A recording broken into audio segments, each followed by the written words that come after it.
بسم الله الرحمن الرحیم. السلام علیکم ورحمت الله وبرکاتہ. مینوالو زه زمرد بن نری د پروګرام د میډل ایست میلمانه سره یو ځل بیا ستاسو درنه خدمت کې حاضر یم. د مینې خلوص پرځونه وړاندې کوم. تم لرم چې زمونږ خواږه کتونکي د خیبر میډل ایست مینان به روغ جوړ او خوشحالي تېره شوې هفته به ستاسو ډېره ښه تېروتي. زه به دا وایم چې په پوره ګلف کې موسم هم ډېر زیات ښه دی، نه ګرمي ده او نه یخني ده. خلک د موسم نه خوندونه هم ترلاسه کوي او ډېر خلک تللي قطر ته. د قطر چې کومه انټرنیشنل میله وه هغه هم ختم شوله او د یو ای کې هم ماشاءالله موسم ډېر زبردست دی. زموږ چې کوم دلته خلک دی کوم میلمانه راغلي نو هغه ته خوندونه ترلاسه کوي. مینوالو د میډل ایست میلمانه پروګرام کې تاسو ته پته ده چې موږ درنو میلمنو ته بلنه ورکوو. راځي دلته د مختلف کاروبارونو نه هم زموږ چې کوم مشران دي هغه راځي، شاعران هم راځي، ادیبان هم راځي، مختلف ډپارټمنټ نه راځي.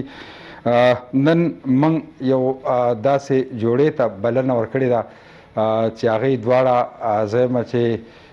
موږ ټول پښتانه په خپلو بچیانو، په خپلو خویندو، په خپلو زلمو باندې فخر کوو چې کوم په بهرنو هیوادونو کې دي بیا هم د خپلې ژبې دپاره کوششونه کوي خپل کلتور، خپله ژبه چې د هغه ژوندی ساتي. زما سره چې کوم نن دوه میلمانه دي نو هغه مطلب دا دی چې ښځه او خاوند دي، دواړه مسافر دي او ډېره ښایسته خبرې به د دې سره انشاءالله د دې نه به اورو. د ډېر ښایسته سیمې سره تعلق ساتي. پاکستان ټول ښایسته دی، بیا خیبر پښتونخوا چې څومره ضلعې دي که 20 که 30 ضلعې دي نو ټولې ښایسته دي. په دې ښایسته ضلعو کې بیا یو ضلع چې ده هغه د سوات ده او زه دا بار وایم چې سوات چې دی ډېره ښایسته سیمه ده، ډېره ښایسته سیمه په پوره پاکستان کې. بیا د هغې خلک ښایسته دی، پښتانه خلک دی، میلمه دوست خلک دی، مینوال خلک دی. نو نن زموږ سره چې کوم میلمانه دي دواړه د سوات سره تعلق ساتي. زه به د ټول نه اول خپل وړاندې میلمه محمد افضل ته په خیر علي وایم. په خیر علي ډېره مننه جي او ډېره مننه د ای وي ټي خیبر میډل ایست چې هغه موږ له انوایټ کړو او موږ له موقع راکړه چې موږ دلته کې ستاسو سره کېناستو او ډېر شکریه ستاسو. ډېره مننه. د څومره وخت نه مشته په متحده عرب امارات کې؟ زما خو چې تقریبا 9 کال وشو دلته کې او پته مو نه لګېده 9 کاله تېر شو. 9 کاله اوس هم داسې ښکاري چې پرون دا خو دې نه ویلې چې 3-4 کالو لازم چې مزدورو کوم بیا به په سوات کې ځان له کاروبار کوم واپس راځم که نه؟ داسې خو دې نه ویلي؟ نه داسې خو لکه الویز زمونږ مایند کېږي چې یو کال 2 کال انیشلی چې څنګه راغلم دلته کې دبۍ ته نو ما د کسانو تپوس کړو څو کال شو؟ هغه وایي زما 15 کال شو. 15 کال لکه 15 کاله به تل کې مسافري وکړه او زما په خپل 10 کال شو. لیټرلی ما ته پته مو نه لګي چې دا ټایم دلته کې د ټایم هېڅ پته نه لګي. سهار شي ماښام شي دغه کار بل دا چې سړی مصروف وي په خپل کار کې، په خپله ډیوټۍ کې که نه؟ جی بالکل. مطلب چې کوم سړی مصروف وي هغه ته بیا د ټایم پته نه لګي. جی زموږ په وطن کې اکثر په حجرو کې ناست دي که نه، نو زه به ستا پارټي یادوم، ته به زما پارټي یادوې که نه؟ زه به ستا پټۍ یادوم، ته به زما د پټي بدله چې د پیازو ذکر کوي. خو برخال اوس به داسې وکړو چې زموږ د پروګرام چې کوم دویمه میلمنه ده هغې ته په خیر علي وایو. ډېره ښه شاعره ده او زه دا وایم چې کوم زموږ زلمي او زموږ پیغلې چې تعلیم یافته په هر فیلډ کې چې راځي چې دا خو ښه تعلیم وي نو هغه کاروبار کوي، که هغه کور خپل چلی د بچو نو هغه هم په یو ډېر ښه انداز سره، که هغه بزنس کې هم په ډېر ښه انداز سره، که هغه ټیچینګ کې هم په ښه انداز سره او هغه که شاعري کوي نو چې کله تعلیم یافته نو د هغې په شاعرۍ کې هم ډېر ښه رنګونه او خپل د ولس غږ او د معاشرې ستونزې چې پکې رابرسېره کوي.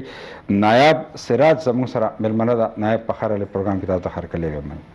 بسم الله الرحمن الرحیم. زمر صاحب ډېره زیاته مننه ستاسو او د وي ټي د ټول ټیم چې موږ تاسو دلته راغوښتو او یقینا د ای وي ټي دا ډېر یو لوی زیار دی چې هغه خپل شاعران، خپل هنرمندان او خپل مشران دې پلیټفارم ته راغواړي او ټولې نړۍ ته، د نړۍ پښتنو ته او بهر دنیا ته د پښتنو د کلتور، د هغو د ثقافت، د هغو د ژوند، د هغو د ژبې یو ډېر پوزیټیو امیج چې دی دا شو کوي. نو دا ستاسو ډېر لوی زیار دی او زه دا د زړه نه اپریشیټ کوم او د ډېر قدر کوم. ډېره مننه. نایب سراج تاسو راغلی پروګرام ته، بیا دومره ښایسته خبرې. زه وایم چې اول لږ د کلي تپوس وکړو چې سوات خو ټول کلي ښایسته دي که نه؟ خو چې ستاسو کلی د دواړو یو کلی او که دا اوله ته خپل کلی وای اصلي کې موږ منګوري کې پاتې کېدو خو چې بیا زمونږ هایر ایجوکیشن وو زمونږ ټولونو لکه بیا موږ ټول هایر ایجوکیشن لپاره لاهور ته رالو نو بیا چې کوم دینو چې بیا موږ لکه جابز او سره لکه اکشن اکټیویټیز نو واپس بیا دوباره موږ لاندې پاکه ځای کې چې پاتې وځو موږ اسلام آباد شپ شو خو موږ په منګور کې پاتې کېدو مطلب بیسیکلی بنیادی چې کوم تاسو کله دی هغه د منګورا خاص منګورا جی او دو جی د اصلي دي هغه په خپل دا ول خپل کلی نه دی معلوم نو بس ټایم دې تیر شو په خدای خاص د منګوري کنه محور کې بیا ملکه د لاندې خپل طرف ته کوم محله ده ته ځان نو دا ورنګ محله محله دا جی لانا دا سوراف خان محله دا کنه مختلف دغه دي جی او خاص منګور ده جی گرین چوک ها نو نایب تاسو راته خپل کله جی زما کله چې دی نو هغه څنګه زما والد صاحب هم تاسو ته ویلو چې زه د سوات بالکل زړه چې ورته ویل کېږي د مدین په روډ باندې د کالام او خوازخیلې په منګوري په مینس کې یو وړوکی شان کلی دی چې زما د پلار په نوم یادېږي ماسټر آباد په نوم باندې هغه یادېږي بس هلته ژوند کوم او ډېر ښه وخت خو ته تېر کړی دی هلته او اوس هم دلته راغلی یم 2 کاله مې تېر شول په دوی کې اوس هم په هغه ځای پسې کړېږم او په خپلو خلکو پسې خپل کلی یادېږي راته ماسټر آباد او اصاله بالکل اصاله دا یادېږي که نه زه به کتونکو ته دا وایم مینوالو د سوات د سیمې د اصاله ماسټر آباد سراج الدین سراج صاحب یو ډېر ښایسته انسان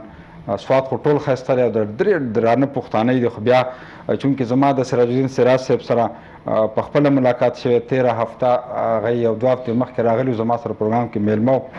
نو ډېر مینه ناک سړی او کوم چې زموږ د کلو هغه درانه روایتي پښتانه ماشاءالله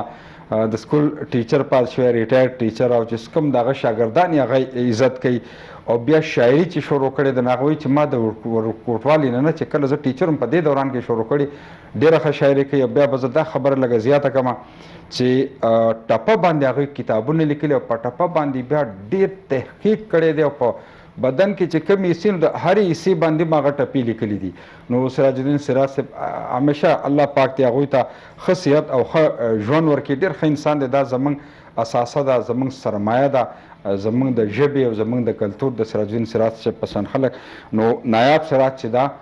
دا د سراج الدین سراج صاحب د هغوی لور ده او ماشاءالله د هغې په شان الله وله ښه خوی او ښه شاعري نو د دې نه به اورم ډېر څه خو اول راته محمد افضل صاحب دا ووایه چې خپل د 9 کالو ژوند نه مطمئن مسافرۍ نه خوشحاله یې که نه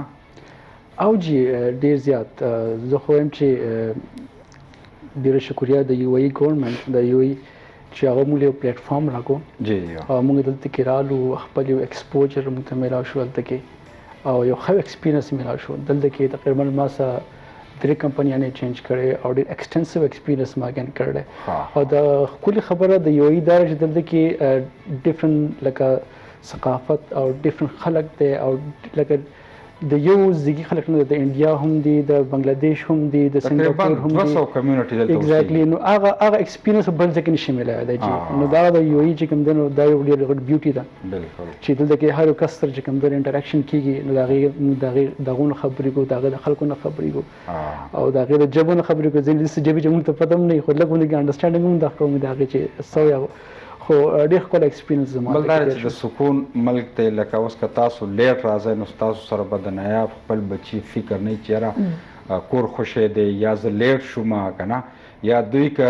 مارکیټ ته هم ځي نو دا تصور څوک نشي کولی چې دی ته به څوک نقصان ستا بچي ته به څوک نقصان ورسېږي نه نو په پوره ورلډ کې د ټولو نه چې هغه محفوظ ترین ځای دی نو هغه دا دی الله پاک دې دی ته نور هم ترقی او نور خوشحالی د دې ملک د مشرانو ته ځکه چې د دې خلکو د دې خپلې خاورې او د دې ملک سره بې کچه مینه کوي څنګه چې په دې 2 دسمبر د دی 50 کاله د اتحاد پوره شو زموږ د پاکستان 15 کاله پوره شو موږ په شاته روان یو دی په مخکې روان دي نو دا زموږ کور دی زموږ کلی دی زموږ وطن دی او موږ به دې دپاره هم دعاګانې کوو ښه نایب سراج دا راته ووایه چې تعلیم تاسو څومره کړی دی زما کوم پرایمري ایجوکیشن چې ورته وایي ما په کلي کې یو وړوکی سکول دی مدینه پبلک سکول په نوم باندې یادېږي. ما د 15 پورې هلته کې تا خپل سبق ووی. د هغې نه پس بیا شمع پبلک سکول ته لاړم. اف اس سی مې د هغه ځای نه وکړه او بیا مې په جانزیب کالج کې په انګلیش لټریچر او لینګویسټیک کې داخله واخیسته او په 2020 کې د هغه ځای نه فارغ شوم. بس بیا مې واده وشو او د واده نه پس چې دلته رالم نو ما داسې څه ښه اپورچونټي ما نه لیده د ایم فیل دپاره یا د ایم ایس د پی ایچ ډي دپاره. نو ما وی چې زه خپل ټایم نشم ضایع کولی. امریکا او انګلینډ ډفرنټ یونیورسټیز ته ما خپل فارمز ولیږل خو چونکې په نصیب کې مې لا نه وه ما بیا بي ایډ ته اپلای وکړه او د پاکستان د ورچوال یونیورسټي نه ما د یو نیم کال د بي ایډ ډګري ترلاسه کړه او اوس هم په خپله هڅه کې لګیا یم ام فیل لا یا ام ایس لا چې د داخله به اوس کوم. ډېر ښه بي ایډ خو تاسو ډېر زیات ښه کړی ځکه چې په هغې دلته که تاسو سکولونو کې اپلای کوئ جواب نو مخکې به هر چا ته ورکوه. اوس چې چا بي ایډ یا ام ایډ نه یې کړی که نه نو هغوی ته جواب هم ورکوي. نو برخه دا خو ډېره د خوشحالۍ خبره ده او نور ډېرې پیغلې که دا وخت کې پروګرام ګوري نو هغوی ته به پته وي چې ولګېدله چېرې تاسو څومره پر خپل تعلیم دا کړی او مخکې هم د هغې کوشش کوئ چې دا جاري وساتئ. او شاعري مو د کم عمر نه شروع کړې ده؟ بنیري صاحب زه خو په دې لحاظ سره دا ویم چې زمونږ په خاندان کې یا زما په خویندرونو کې یا زموږ والد صاحب چې څنګه ډېر یو لوی نوم پیدا کړی دی نو دا ما ته ښکارېږي چې جینیټیکلي زموږ سره راغلي ده ځکه چې زما والد صاحب اکثر ذکر کوي چې د هغوی نیا زما د والد صاحب نیا او بیا زما نیا چې کومه وه زما د والد صاحب والده محترمه چې وه نو هغوی به د پښتو لیک لوست چې زما والد صاحب زما د نیا نه زده کړی دی. حالانکې په هغه وخت کې د سبق یا د ښځو د تعلیم هېڅ تصور هم نه و خو د هغې په خپله دومره شوق و چې هغې په خپله په څه طریقه باندې پښتو زده کړې وه بیا زما والد صاحب ته هغه زده کړه او د هغې نه پس دغه شانتې زموږ کره ټول زما د خویندرونو یو داسې ماحول جوړ شو چې هغه ټول د ادب ماحول دی. لکه تا اکثر خلک حیرانه شي چې زما د والد صاحب نه واخله زما د وړوکي ورور درمان سراج پورې هر کس هر فرد زموږ په کور کې غزل پیژني ټپه پیژني چاربیته پیژني رباعي پیژني نظم پیژني نثر پیژني او اکثر چې موږ په نغري په غاړه ناست یو نو موږ ډسکشن کوو په شاعرۍ په حواله باندې. نو زما مور زما والده صاحبه چې ده نو هغوی هم داسې یو لیټرري ټیسټ د هغوی ډېر ښه دی. هغوی پکې اکثر داسې ټپه ناشنا غونته کې وکړي چې هغه موږ اورېدلي نه موږ حق حیران پاتې شو چې دا ډېر لکه هغې کې ډېر ښکلي احساسات بیان شوي ډېر د هغه پښتنو ثقافت پکې ډېر په ښه طریقه باندې بیان شوی. نو زما والده صاحبه چې ده نو هغه هم ډېر لکه موږ یې په دې لحاظ سره ډېر انکریج کړي یو. د دې نه علاوه که زه ذکر کوم دلته نو زما ټول وروڼه چې دي او خویندې چې دي نو هغه د ادب سره منسلک دي. لکه زما فرحان سراج ورور چې دی زما نه 2 میاشتې 2 کاله مشر دی نو هغوی رباب ډېر ښه ربابیسټ دی بلکل ډېر ښه پیانو غږوي.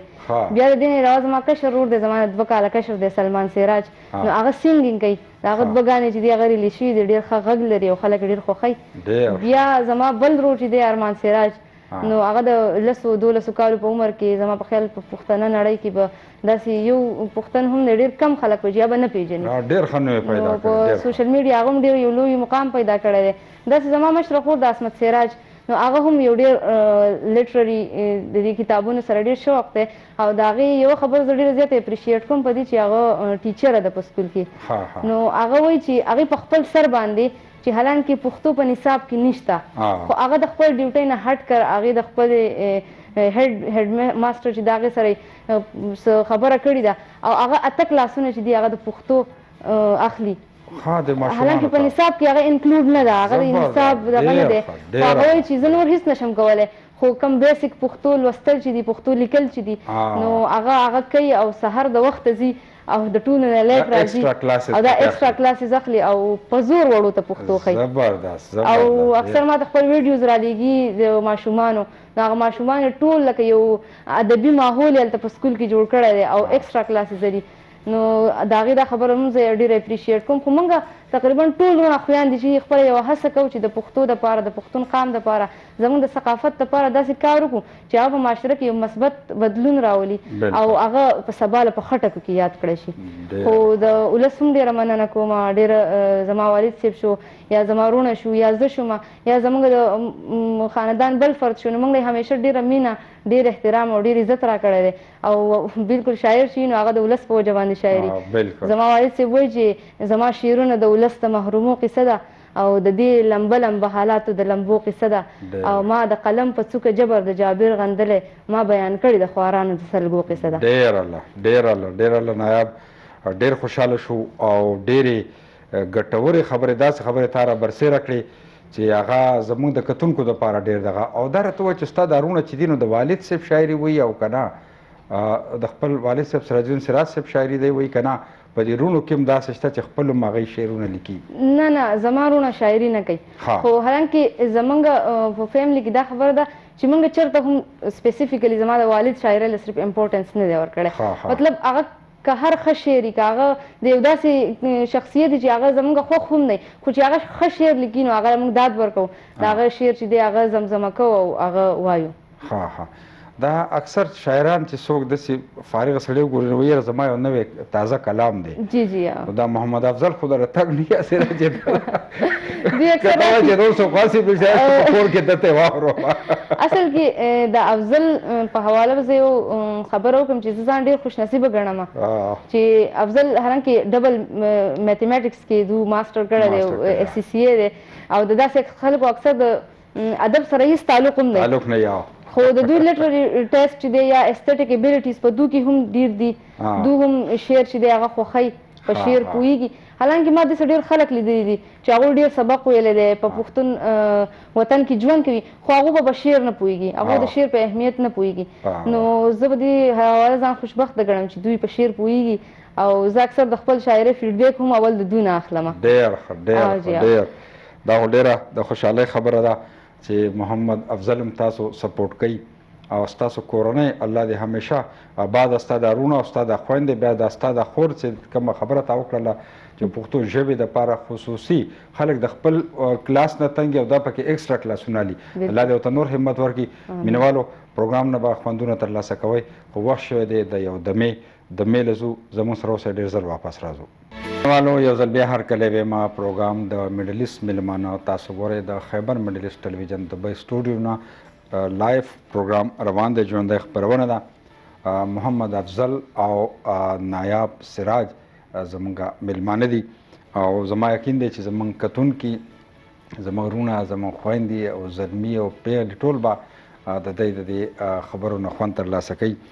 نو محمد افضل دا راته ووایه چې یو خو د دوی نه به د دوی د شاعرۍ حوالې سره خبرې اترې دا کوم خو تاسو په خپله لکه دی وي چېرې زما خو سپورټ کوي ډېره که نه خو په خپله هم د چا شاعري د دې نه د سراج صاحب نه علاوه څه شاعري هم خوښوي که نه خوښوئ د چا؟ زما جي که هر یو کس کلامي خو چې معیاري چې څنګه زما زړه ته پرېوځي که نه ته زړه نه هغه واه غوندې کې راشي چې هغه هر یو کلچر کې کېدی شي هغه هر یو کس کېدی شي او چې زه خو چې څنګه راشم او ایمیجن کوي چې اول ځل یو کس شاعري ولیکي او تاسو ته ووایي په خپل ژبه کې او تاسو بیا په هغې باندې کمنټ ورکوئ نو زه خو خپل ځان خوش نصیبه ګڼم چې زه راشم ماته نایاب په خپل ژبه کې خپل شاعري فرسټ ټایم شعر کړي چې هغه لا چا نه زده کړي زه بیا هغه وګورم زه بیا چې کوم دی څه چې هم زما انډیپنډنټ ویوز دي د هغې زه هغه شعر کوم خو ډېر کم راغله همیشه د ده چې کوم دی په پښتو ادب باندې او په ژبه باندې ډېر زیات سټرنګ دی او لکه چې کله م یو شعر ووایي نو د دې قلم د طاقت اندازه پای کې لګي چې واقعي سټرنګ دی ډینسټي ده په هغه شعر کې او یو کالر انتظار کوي جی جی جی بالکل هلو السلام علیکم جی وعلیکم السلام جی څوک خبرې کوئ؟ کاشف جی د بنیر نه خبرې کوم جی کاشف د بنیر نه جی کاشف څرنګه ښه ټیک ټاک او خیر دی جی تاسو ښه برابر یې نو کاشف او بنیر کې کم کلی دی ستاسو؟ انغاپور جی. انغاپور دا خو ډېر ښایسته ایله انغاپور او تور څه ډېر ښایسته ځایونه دي. جی تاسو ښه جی. نو څه خبره کوئ زموږ سره 2 میلمانه ناست دي. نایب سراج چې دا شاعره ده او ډېره ښه شاعري کوي او د دې سره سره محمد افضل صاحب ناست دی. زما طرفه سلام. وعلیکم السلام. وعلیکم السلام. افضل صاحب توا ښه جی او د خورۍ توا ښه جی. ډېر ښه دي ماشاءالله. او تاسو په خپله شاعري خوښوئ که نه؟ جی بس نه خوښوم. تا نه یې خوښه سندرې دې خوښې؟ سندرې مې خوښې جی. او نو سندرې خو د شاعري نه جوړېږي که نه؟ جی. او دا راته وایه چې د انغاپور هغه چینه چې و د روډ په غاړه ډېره ښایسته خوږې اوبه چې هغه شته دی که نه؟ پای چینه جی هغه شته جی. پای چینه شته. زه چې زه راشم نو بیا به هلته کې د کاشف نه هلته ګرمې ګرمې پکوړې میلاویږي چینې خوا کې به ستا نه بیا خورم که خیر وي. صحیح ده جی صحیح ده جی. زه ډېره مننه کاشف. الله دې ښه لره او ستاسو د ټلیفون کال ډېره مننه. ښه تاسو نه مې د جاب تپوس نه کوم چې څه دغه کوئ؟ بیسیکلی زه سرټیفاید چارټر اکاونټنټ یم او دلته کې د سنګاپور یو کمپنی ده دغه سبسیډري ده. نو زمونږ داسې 22 کمپنیانې په برټش ورجن آیلینډ کې دي او 3 کمپنۍ زموږ په یو ای کې دي او یو پیرنټ کمپنی زموږ په سنګاپور کې ده. نو دا کمپلیټ ګروپ فاینانس مینیجر چې کوم دی هغه زه یم. د هغو فاینانس میټر دغه چې کوم دی هغه زه هینډل کوم. اوکې ډېر ښه. نایب سراج ما اورېدلي وو چې د سوات یو ډېر ستر شاعر روغاني صاحب شاعري هم ډېره لکه تاسو ته یاد هم ده. نو دا وجه څه وه چې د روغاني صاحب شاعري ستاسو ډېره زیاته خوښه وه او ډېره ستاسو ځکه یاده وه که څه؟ په دې حواله سره به زه ته دا ووایم چې زما والد صاحب چې دی نو هغه او د روغاني صاحب ترمنځ 45 کاله ملګرتیا چلېدلې ده لکه د وروڼو. او د روغاني صاحب سره زه بالکل لکه د یو بچي لویه شوې یم. اکثر به موږ مشاعرو له یو ځای تلو. زما والد صاحب خو به شاعري په هغه وخت کې نه کوله خو روغاني صاحب به شاعري کوله او مطلب پریزنټ کوله به ما په سټیج باندې. نو یو ورځ راته یاد دي چې زه دیولۍ ته تللې وم د روغاني صاحب سره او د خپل والد صاحب سره مشاعرې ده. نو ما په سټیج باندې خپل پویټري وي د روغاني صاحب. نو چې راکوزه شم نو روغاني صاحب ته یو کس تپوس وکړو چې دا ماشوم څوک دی دا هلک و. نو هغه روغاني صاحب ورته وایي چې دا زما زوی دی. نو بس زه هم غلی شوم او موږ دننه هال ته ډوډۍ له لاړو. نو یو بل کس تپوس وکړو چې دا ماشوم څوک دی. نو زما والد صاحب فکر نه و هغه ورته دا زما لور ده. نو د هغه چې موږ روان شو اوس د موټرسایکل په ټانکۍ باندې زه مخکې ناسته یم روغاني صاحب شاته ناست دی او زما د والد صاحب او د هغه جنګ دی. زما والد صاحب ته روغاني صاحب وایي چې لکه زه خلکو ته وایم چې دا زما زوی دی شاعري ورته زما یاده ده وخت یې ستا نه زیات زما سره شوی دی ته په کم بیس باندې خلکو ته وایي دا زما لور ده. دا خبره یو طرف ته کوي لکه زه به خلکو ته وایم دا زما زوی دی نو بس دا زما زوی دی ستا دې خبرې ته بیا حاجت نه و چې ته وایې چې دا زما لور ده. نو روغاني صاحب چې دی هغه یو ډېر دروند یو ډېر عظیم شخصیت و. زما ورسره ډېر د نږدې نه تعلق پاتې شوی دی. د هغوی د بچو سره ما لکه د خویندو وروڼو وخت تېر کړی دی او د هغوی ټولې سختې پختې یا د هغوی چې کوم حالات یا د هغوی چې کومه ترقي وه یا د هغوی چې کوم عزت هغوی ته بیا میلاو شو نو دا هر څه ما ډېر د وړوکوالي نه لیدلي دي. ځکه چې د 15 کالو چې زه وم د 4-15 کالو د هغه وخت نه به ما شاعري کوله د مختلفو شاعرانو شاعري به ما وی. نو روغاني صاحب سره زما یو ډېر ښه تعلق پاتې شوی و او زه په هغه وخت کې صرف په دې خبره یادېدم چې کومه جنۍ هغه د روغاني صاحب ټوله شاعري چې ورته په یادو یاده ده. نو د روغاني صاحب زه اورېدلې احساسات د هغوی نوې نغمه او د هغوی زیاته شاعري چې ده نو هغه ما ته یاده وه او د روغاني صاحب په باره کې ورته زه یو زه هم که اوس راته ووایې د روغاني صاحب د شاعرۍ نه که نه د روغاني صاحب ښه د روغاني صاحب باندې ما تاسو پې لیکلی دغه راته وایي دغه لیکلی دی یو نظم پې ما لیکلی دی په روغاني صاحب باندې هغه زه دلته ګورم چې هغه روغاني صاحب ته ما د عقیدت پیرزونې وړاندې کړي دي د یو نظم په صورت کې ځکه چې د هغوی سره زموږ ډېر د نږدې تعلق و نو هغوی چې کله بیمار شو هغوی استاد و نو هغو سره فاینانشل سټیبلیټي دومره نه وه هغو ډېر په غربت کې ژوند تېر کړی و. نو د هغوی په باره کې ما دا لیکلي چې خفه په دې نه یم چې د مرګ په خوب وده شوې خفه په دې نه یم چې د مرګ په خوب وده شوې خفه په دې یم چې ستا احساسات ځورېدو په دې مې کار نشته دی چې د جهان پرېښودو خفه په دې یم چې خفه ښکارېدو اوه های په دې ظاهره نه یم چې مرض خراب و خفه په دې یم چې څه بې اثرې ښکارېدو نه دا قام په کار شو نه یې کړه خاوره خپله په یو کمر کې خښ شو زرې ښکارېدو ستا نازېدل په کارو ستا په ژوندونې بابا ستا نازول په کارو ستا په ژوندونې بابا ستا ځورېدلي احساسات مې وژني نوې نغمه کې ستا جذبات مې وژني چې وچېړل دي قربانه خیالونه ستا بیان شوي کمالات مې وژني د افسانو مجموع چاپ دې نه کړه ستا د غربت دا وجوهات مې وژني نه دې افکار روغاني ولیدو ستا نالیدلي څو جذبات مې وژني نه د نظمونو مجموعې خبر شوې داسې خاموشه بیانات مې وژني ته چې په ټول جهان یې ومنلې نورې به ناورم ستا قطعات مې وژني ستا د هر درده خبرېدل په کارو ستا نازول په کارو ستا په ژوندونې بابا نه دې سکون نه دې راحت ولیدو نه دې خپل قدر نه عظمت ولیدو تا ټول ژوندون په یو عذاب کې تیر کو نه د سرکار د ضمانت ولیدو وی د حالاتو هر یو درد ځپلی تا په تمام ژوند کې غربت ولیدو خو ته خبرې بابا اوس به تاسو د مرګ نه پس په پښتون قام نازیږئ ستا په ژوندونې چې ستا حق والی اوس ستا په قبر به ګلان وروي تا ته به ستر تا ته به مشر وایي د مرګ نه پس په دې شان نازیږئ ستا ایوارډونه ستا قدرونه به ټول د یو ساده شیل په صورت کې پیش شي څوک به ستا فکر او څوک ستا زیار وستایي د مرګ نه پس په دې سرکار وستایي خو د دې هر څه هیڅ مطلب نشته اوس ستا موجودګۍ کې دا کول پکارو ستا نازول پکارو ستا په ژوندونې بابا خو زه نایاب یوه دعوه لرمه بابا دا ستا سره واده لرمه تا به تاریخ ژوندی ساتي بابا تا به په هر چا نازوي بابا ستا د عظمت او قیمته ګوره دا ټول علم به خبروي بابا کوم نه چې ژوند کې وي محرومه پاتې هر یو عزت به در بخي بابا تا به تاریخ ژوندي ساتي بابا تا به په هر چا نازوي بابا ډېر زبردست او دې لیک کې پته لګي چې ستا ورسره نږدېوالی ډېر زیات و بلکل ځکه چې د هغه هر څه نه واقعي یو ډېر ښه میسج دی پکې ورکړی ځکه چې زموږ سره په ژوندینې د خپلې اساسې او د قوم د یو داسې دغه چې د هغه موږ سره قدر نه وي که نه او چې کله لاړ شي نو بیا وروسته موږ ته افسوس وي پکار دا ده چې په ژوندانه د هغه خیال وساتئ د هغه د لیک خیال وساتئ د هغه د سوچ د هغه د فکر نه فایده واخلئ که نه نو برخه ډېر ښه ده اوس په داسې وکړو چې زه یم که ستاسو شاعرۍ ته به هم راشو که د سراج الدین سراج صاحب راته هم یو څو شعرونه واوروئ که نه بلکل د خوږدادا ورته زه یوه قطعه ویمه چې هغه وایي چې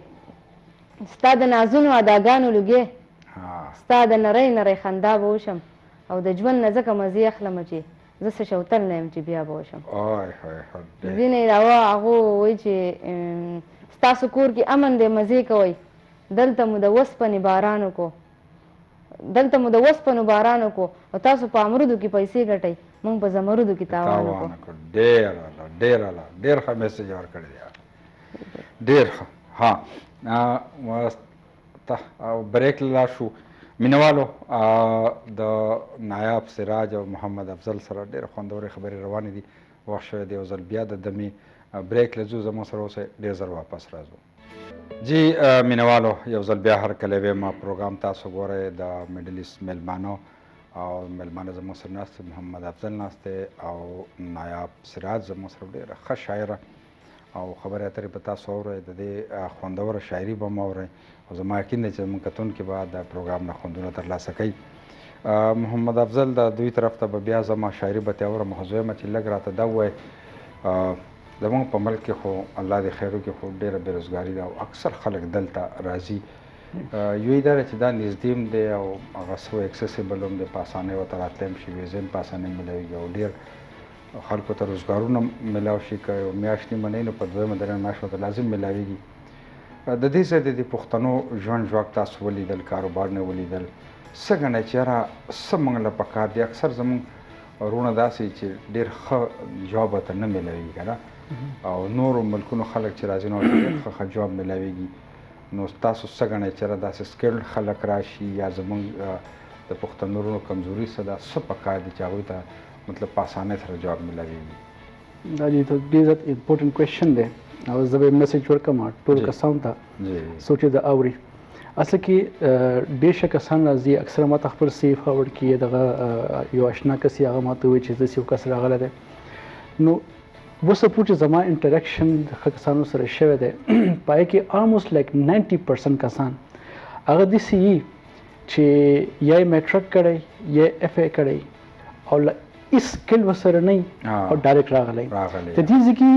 جاب انوایرمنټ چې کوم دی هغه ډفرنټ دی دلته کې سکل لیول پکار دی تاسو به فیلډ ډیسایډ کوئ تاسو به کوئ څه یا به الیکټریشن راغیږئ یا به چې کوم دی تاسو په کنسټرکشن کې کار کوئ یا به اکاونټنټ راغیږئ نو تاسو په خپل فیلډ کې به هلته کې اول ایکسپیرینس ګین کوئ نو موږ څه کوو چې ډایرکټ دغه وکړو ډګري ختم شي او ډایرکټ دلته کې راشو زموږ سره دلته کې ایکسپیرینس نه بیا جاب ملاویږي نه پیسې ځای شي او وخت ځای شي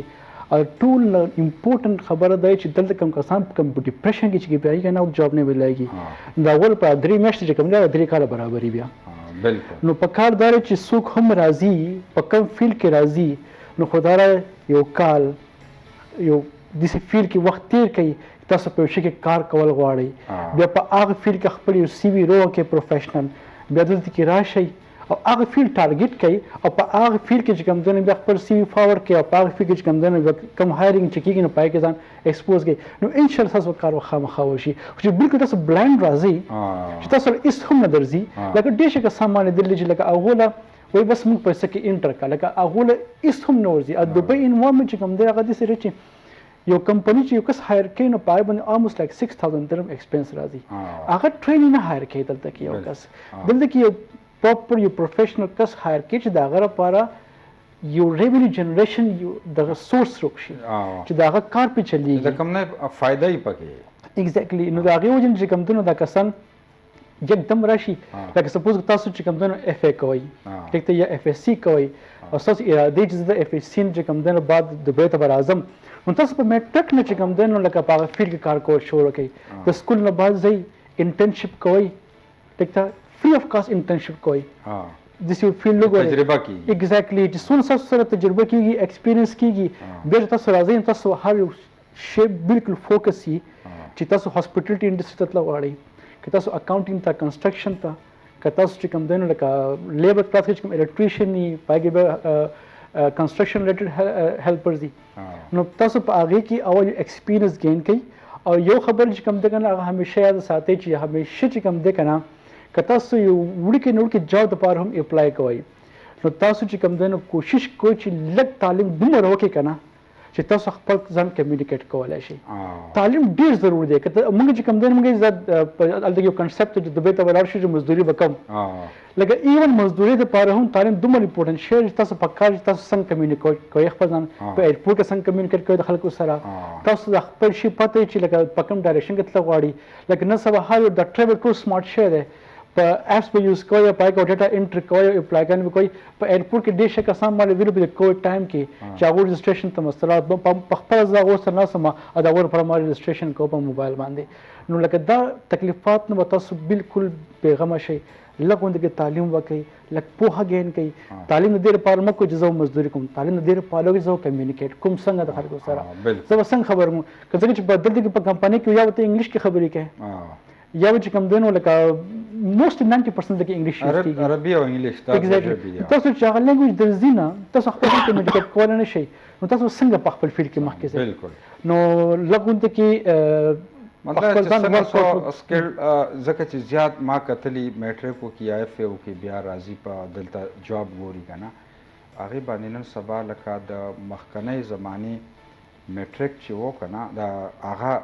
ډیر زیات خو اوس نن سبا ایم ای چې دی هغه د میټرک برابر دی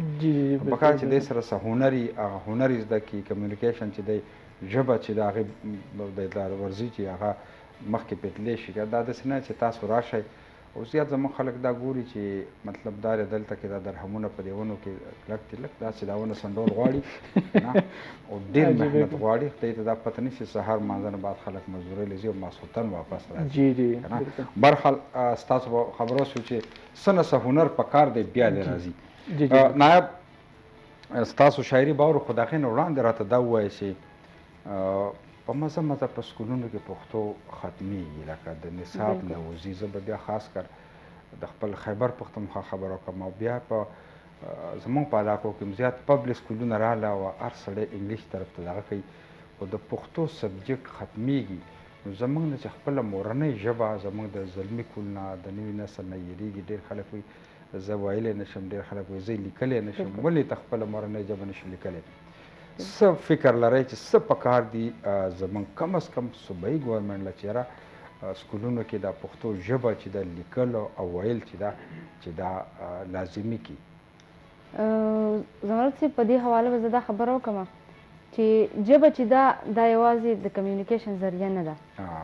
د یوې ژبې سره د هغه ځای د کلتور، د هغه ځای د ثقافت، د هغه ځای د تاریخ ډېر نږدې رشته ده. لکه که یوه ژبه ختمه شي او مکمل د دې دنیا نه ختمه شي، نو بیا پښتون څوک پیژني؟ پښتون په پښتو پیژندی کېږي. او زمونږ تاریخ مونږ دا دعوه لرو چې زمونږ 15,000 کاله زوړ تاریخ دی د پښتنو. نو اول خو حکومتي ادارو له یا زمونږ حکومت صوبایي حکومت چې دی هغه له پکار دي چې دا هڅه وکړي چې پښتو د کم از کم د نصاب برخه وي، ځکه چې د دې سره به زمونږ د ټولو پښتنو نه، د ځوانانو نه، د پیغلو نه زمونږ ژبه نه هېرېږي. بله خبره دا ده زه یم چې تاسو په بله ژبه باندې کمانډ حاصلوئ، نو دا ډېره غوره خبره ده. زده کړه که هر قسمه وي هغه غوره خبره ده، خو خپله ژبه هېرول او د بل ژبه زده کول چې دی نو دا به موږ زوال طرف ته بوځي. ما چې تاسو څنګه ووایي چې حالانکې د پښتو هېڅ سبجیکټ چې دی هغه په نصاب کې نشته، خو زما خورې بیا هم ټیچ کوي. دغه شانتې ما ته زیاتره خلک وایي چې تاسو چې په انګلیش لټریچر کې بي ایس کوو نو تا په پښتو کې ولې نه کوو؟ نو زه دا وایم چې ما ته داسې نه وه چې ما ته پښتو کمتره ښکارېده.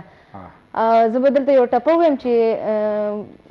زما پښتو زما سرمن ده او دا نورې ژبې د لباس په شانې دي نه. نو د خپلې سرمنې نه، د خپلې خاورې نه انکار کول چې دي دا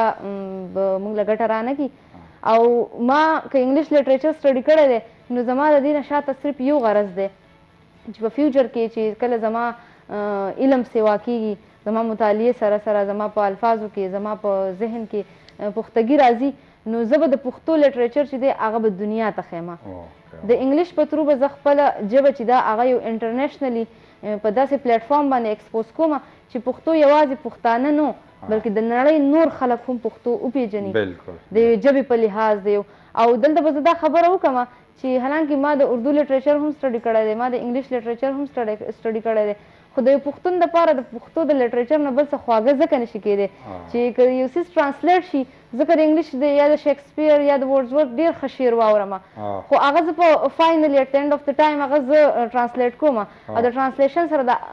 شاعرۍ ټوټل دغه چې دی هغه ختمیږي. نو پښتو چې ده هغه زموږ ژبه ده، د پښتو پرمختګ، د پښتو دپاره کار کول چې دي دا د ویاړ خبره ده او ټولو له پکار دي چې څنګه موږ لږې ډېرې هڅې کوو، څنګه چې خدادا 1,00,000 ټپې راغونډې کړې، دا هسې په خوله باندې ډېر اسان کار ښکارېږي. موږ وایو چې 1,00,000 ټپې ولیکلې، خو دا ما ته پته چې زما والد صرف سحر ماښام شپه ورځ هغه یو کړي دي او هغه دې ته ناست دی، دا په خپله ټایپ کوي، دا په خپله راغونډوي، په دې پسې غرونو ته ختلی دی، په دې پسې سمونو ته ختلی دی، په دې باندې هغه د 100 کالو د مشرانو سره د هغه مرکې شوي دي، د دې تاریخ چې دی هغه یې ریکارډ کړی دی. دا زموږ د پښتو دپاره ډېر لوی کار دی. خو خفه صرف په دغه ځای کې شمه چې زما والد صاحب چې دی هغه پخپله هم یو استاد پاتې شوی دی. په دې پښتنو کې یا زموږ کوم د پښتو دپاره چې کوم کلچر ډپارټمنټ دی هغوی یوه ورځ دا ونه وي چې سراج صاحب تا دومره هڅه وکړه، دومره کتابونه تا کلکټ کړل، تا دومره 10 کتابه چې دي د هغه سره تقریبا ناچاپه بغیر چاپ شوي پراته دي. د ژوند او د مرګ هېڅ پته هم نه لګي، هر انسان چې دی هغه روان دی د حقه لار ده. نو زما د خپل کلچر ډپارټمنټ نه ډېره لویه ګیله ده چې په هغې باندې یو څو تنه قابض شوي دي او هغوی دا نه وایي چې سراج صاحب دا هڅه کړې ده او د دې نه ټوله پښتونخوا خبر ده چې سراج صاحب چې دی هغه 1,00,000 ټپې لیکلي دي، خو نه کلچر ډپارټمنټ یوه ورځ دا ویلي دي چې سراج صاحب تا شپه ورځ 10 کاله یا 8 کاله تا ځان کړولی دی، دا کتابونه چې دي دا به مونږ چاپ کړو، تاله دا مالي مرسته به مونږ تاسو سره وکړو، که مونږ نه شو کولی نور څه نو کم از کم فاینانشل هیلپ خو موږ تاسو کولی شو که نه خو نه داسې زموږ په پکار دا و پښتو چې د ده د بقایي کتابونه چې دي چې هغې ته چې کوم لیک دی چې هغې ته کتابي شکل ورکړی شي او د کلچر ډپارټمنټ ذمهواري ده ځکه چې زما دا یره ده چې که خدای مکه الله دې خدای له ډېر ژوند ورکړي او ډېر ښه صحت دې هغه له خدای پاک ورکړي او موږ په خپله هم کوشش کوو چې لکه دا په خپل سر یې چاپ کړو نو دا خوږ دادا ورته ځکه وایي چې ډېر خوږ سړی دی که نه نو په دې وجه ورته تاسو خوږ دادا وایي بلکل هغه اصل کې د خوږ دادا شخصیت داسې دی چې هغه د هر چا خوږ دادا دی واقعي د هر چا خوښ زما کشر ورور دی ډاکټر سراج کمال هغه پې ډېر زیات مین دی او هغه سره دا کوي ښه دا راته ووایه چې ټایم اوس په مزه مزه ختمېږي نو زه یم چې ټایم ضایع نه کړو او لږ ستاسو شاعري واورو که نه د خپلې شاعرۍ نه مخکې یو خبرو وضاحت کول غواړم چې په ما باندې تنقید کېږي د یوې خبرې هغه دا دی چې زما په شاعرۍ کې ما زیاته هڅه چې ده هغه ما د پښتون قام چې کومې پیغلې دي د هغو چې کومې ستونزې دي نو ما ته اکثر خلک دا وایي چې ستا شاعري ډېره ښه ده خو تا دغه طرف ته ډېر زور لګولی دی لکه دا یو ټاپک تا ډېر ډسکس کړی دی نو اصل کې زما په دا خبره نه په دغه ځای کې یاده ساتئ او ټلیفون کال انتظار کوي که نه هلو السلام علیکم وعلیکم السلام جی اجي ستاسو کال ملا شوی دی جی څوک خبرې کوئ موږ جی د بونیر کلپاڼۍ نه خبرې کوو د بونیر کلپاڼۍ نه جی جی څه نوم دی فرمان فرمان څرنګه یې ښه ټیک ټاک و خیر خیریت دی ډاکټر شیر بهادر صاحب څنګه دی ښه دی د کلپاڼۍ ښه دی برابر دی نو زما سلام به ورته ورسوئ ته بالکل زه اوس په یو ریم نو شیر بهادر ډاکټر صاحب زما ډېر ښه ملګری زما سلام واوري ښه څه به وایې تاسو جي موږ خو جي ستاسو دا پروګرام ګورو ناست یو ډېر په شوق باندې نو نن پکې موږ دا شاعره راوستې د نایاب سراج او د شاعرۍ او د پښتو د لیک حوالې سره خبرې کوي محمد افضل پکې د نوکرو د کاروبارونو حوالې سره خبره نو څه به وایې تاسو تاسو راکړه څه پروګرام خوښ دی وایي چې وایي جی جی فرمان بھائی زبردست السلام علیکم وعلیکم السلام جی تاسو جیزا کورو پروګرام تاسو خوښ دی تاسو د شعري مې ډېره خوښه ده ښه جی ښه ډېره ښکلې شعري زه ډېره مننه ستاسو د ټولو چې دغلته په دې حجره کې څومره ملګري ناست دي که نه نو د ټولو ډېره مننه الله دې دغه حجره کامیابه او همیشه آباد لري او دا زما ډېر ښه ملګری ډاکټر شیر بهادر صاحب او بیا حمزه چې دی نو هغه ته هم ډېر ډېر سلامونه مینوالو وخت شوی دی د بریک او د بریک نه فورا بعد به انشاءالله د نایب سراج نه د هغې شاعري اورو خو اول زو یو د میله مینوالو یو ځل بیا هرکلی وې ما پروګرام د میډلیسټ میلمانه تاسو ګورئ د خیبر میډلیسټ ټلویزیون دبۍ سټوډیو نه ژوندۍ خپرونه روانه ده محمد افضل او نایاب سراج زموږ سره ناست دي او اوس بریک نه مخکې څنګه تاسو ته مه وایي چې د نایب سراج نه به موږ د هغې شاعري اورو نو نایب څه راته اوس دې وخت کې ویل غواړئ غزل دی څنګه چې ما تاسو ته وویل چې زه د پیغلو په حواله باندې ما شاعري کړې ده نو دا زما اولنی د شاعرۍ آغاز د دې نظم نه شوی و او په دې کې ګیله کړې ده پیغله د دې خپلې معاشرې نه د پښتون د پیغلې د خپلې پښتون معاشرې نه ګیله کړې ده بالکل زه د خپل کور چاردیوارۍ کې بنده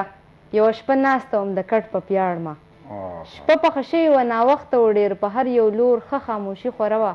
بل څوک زما او د خدای ترمنځ نه و ما د خپل خدای نه څو سوالونه کول ما په ژړا ترې جوابونه غوښتل چې لویه خدایه زه یو پیغله یم زه بني ادمه یم غلامه نه یم ما ته زما اصل رتبه وښایه ما ته مې حد او فاصله وښایه کومه چې تا او ستا اسلام راکړې ما ته مې هغه مرتبه وښایه ما د مذهب په نوم بندي ساتې زه د کلتور په نوم بېوسه یم زما په خپل وجود اختیار نشته زما په خوښه د چا کار نشته زه د څاروي غوندې خرڅېږم ولې په خپلو اوښکو کې لمبېږم ولې زما څه حق د خوشحالۍ نشته زما په برخه کې سیالۍ نشته چې داسې ژوند دې راکولو ربه بیا به دې زړه او خواهش نه راکوو ځکه زما زړه هم مستي غواړي اوس د خپلې برخې خوشحالي غواړي اوس په خپله خوښه زندګي غواړي اوس هم یې پارکونه هم سیلونه خوښ دي هم یې سپرلي هم یې ګلونه خوښ دي هم ګرځېده په سمه غر غواړي او ستا د تخلیق هر یو منظر غواړي زه د آدم د زوی غلامه یم په خپل ژوندون باندې ستومانه یم دی چې هر څه کوي اختیار یې لري ځکه هېڅ نه کړم ګناهګاره یم زه د ده منم دی زما نه مني هېڅ یوه چاره مې رښتیا نه مني بچو راوړلو له پیدا یم زه د دوی پاللو له پیدا یم زه زه هم انسان یم ماشین خو نه یم دلته راوړې چېرته سین خو نه یم ډېر زبردست رب چې مې دا خبرې واورېدلې یو غیبي لاس مې په خپل سر محسوس کو زما د سترګو بهېدلې اوښکې یې بیا زما په لوپټه پاکې کړې په ډېره نرمه او پسته لهجه کې ما ته ګویا نه شو او دا یې ووې ته خو زما د ګوتو جوړ تخلیق یې ما تا له ډېر اوچت مقام درکړی دغه مقام درنه ادم تروړلی څوک وایي ته یې د ادم نه کمه ستا په تخلیق باندې دنیا ښکلې ده ما ستا د خپو لاندې جنت خیر دی ما ستا په برخه کې عظمت خیر دی چې څوک دې قدر په دنیا نه کړي هغه دې تمه د عقبا نه کړي ډېر زبردست ډېر زبردست یاره محمد افضل کلیپ اضافي یاره والله ډېر زبردست او ډېر هغه حقیقت واقعي نو په دې باندې ته څه وایې چې خلکو اعتراض دغه کوم نه زما زیاته شاعري چې دا هغه په پښتون معاشرې کې چې کوم زمونږ پیغلې ستونزې لري نو په هغې باندې ده زیاته په دې باندې ده نو خلک ما ته اکثر زما استاد وي عطاالرحمن عطا صاحب هغوی راته اکثر وایي چې شاعري دې ډېره ښکلې ده خو د دې یو موضوع نه لږ بهر ته وځه چې د معاشرې نورې ستونزې چې دي هغه هم ډسکس کړي نو په دې حواله سره به زه دا خبره وکړم زمر صاحب چې ما په خپل کالج په وخت کې په دې باندې ډېر کار کړی چې زه د پښتنو پیغلو دپاره د هغو د ژوند چې کوم مسایل دي د هغې دپاره کار وکړم نو ما باندې به د فیمینیزم تنقید هم کېدو چې دا فیمینیزم طرف ته ډېره مایله ده خو یوه خبره به دلته کول غواړم او دا ډېره ضروري ده چې په معاشره کې که ښځه ده که هغه سړی دی د هر یو کس ځان خپل مقام دی موږ له پکار دی چې هر انسان ته احترام ولرو اکثر که موږ وګورو نو په پښتنو معاشره کې ضرور خور ډېر خدمت کوي جامې ورته وینځي ډوډۍ ورته تیاره ږدي نو زه دې وروڼو ته نن دا یو ریکویسټ کوم چې تاسو هم بهر ته لږ راوځئ د دې خپلې خور له د 500 یا 1000 روپیو تحفه واخلئ کور ته ورله ویسئ بس دا ورته ووایه چې خور ماته ګرانه یې نو دا یو ډېر دا یو 500 یا 1000 روپۍ دي خو تاسو یقین وکړئ د هغې چې کوم جذبات دي د هغې چې کوم تاثرات دي هغه چې تاسو وینئ د هغه دومره قیمتي دي چې تاسو به وایئ چې دا 1000 روپۍ چې دی ما په ټول ژوند کې دا زما له ټول نه غوره خرچ دا دی او یو وروڼو ته دا پیغام ورکوم چې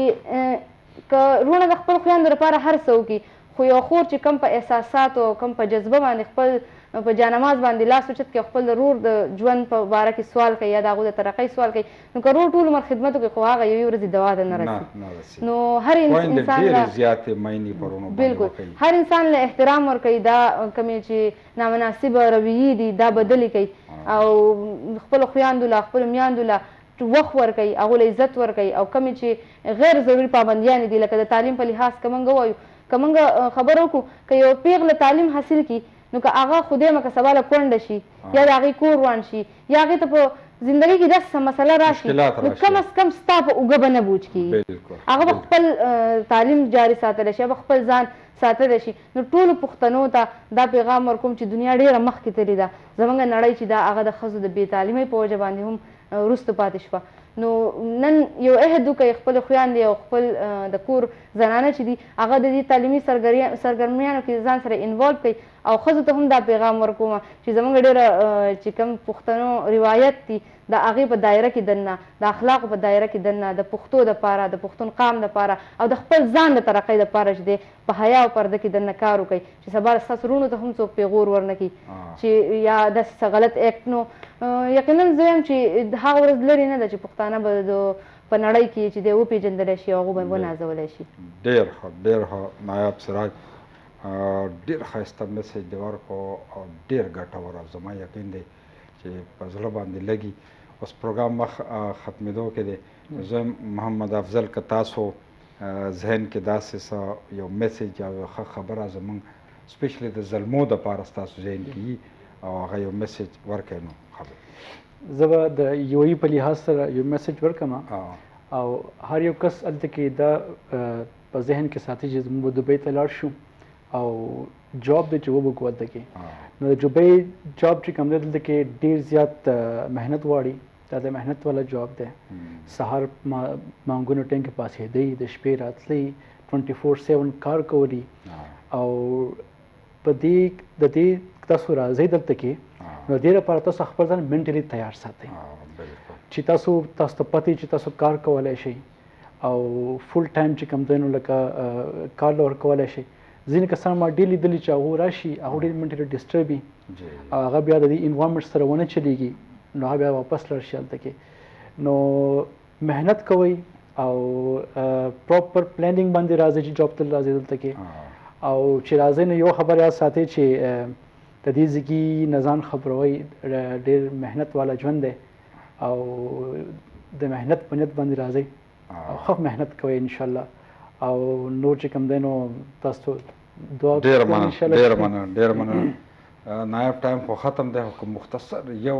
دوه لفظونو کې څه خویندو ته څه وایي یا پیغلو ته ټایم بالکل ختم دی دا خبره به کول غواړم چې اکثر موږ د واده نه پس چې دی خپل تعلیمي سرګرمیانې چې دی هغه ختم کو یا موږ داسې وکړو چې بس واده وشو نو زموږ ژوند چې دی ختم شو موږ هېڅ هم نشو کولی نو زه وایم که د هرې پیغلې چې کوم د ژوند ملګری هغه لږه هڅه وکړي او دا ښځه په خپله هم د کور د کارونو نه او یا کومې نور اکټیویټیز چې دا په فارغ وخت کې کوي هغه مختصر کړي نو خپل سبق جاري ساتل یا د خپل یو ترقیاتي کار کول چې دی هغه ناممکنه نه ده هغه بالکل ممکنه ده نو هغه کیدی شي دا خپل د ایجوکیشن د ختمېدو له دا جواز مه ګوره چې زه واده شوم نو بس دا دنیا ختمه شوه هر څه کېږي د ټیک تر ټایم کنزیومینګ به ټایم به زیات اخلي د بیچلر په نسبت خو پاسبل ده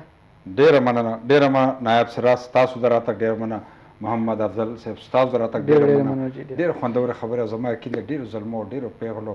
زموږ ورونو خویندو به معلومات ترلاسه کړي ډېره مننه مینهوالو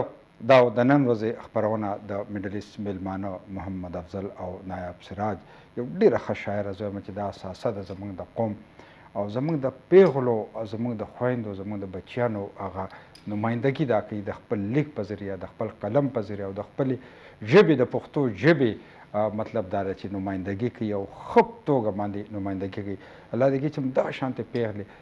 نور مخکې شي او د خپل قلم او د خپل لیک په ذریعه د خپل ژبې او د خپل کلتور دا مخ په وړاندې بوځي او د هغې د پرمختګ دپاره کار وکړي د پروګرام وخت پای ته رسي که الله جوړ راکړو نو په بله دې ورځ باندې به د نوو میلمنو سره یو ځل بیا ستاسو درانه خدمت کې حاضرېږم تر هغې وخته پورې په الله سپارم خپل کوربه زمرد بنري ته اجازت ورکړئ د الله په امان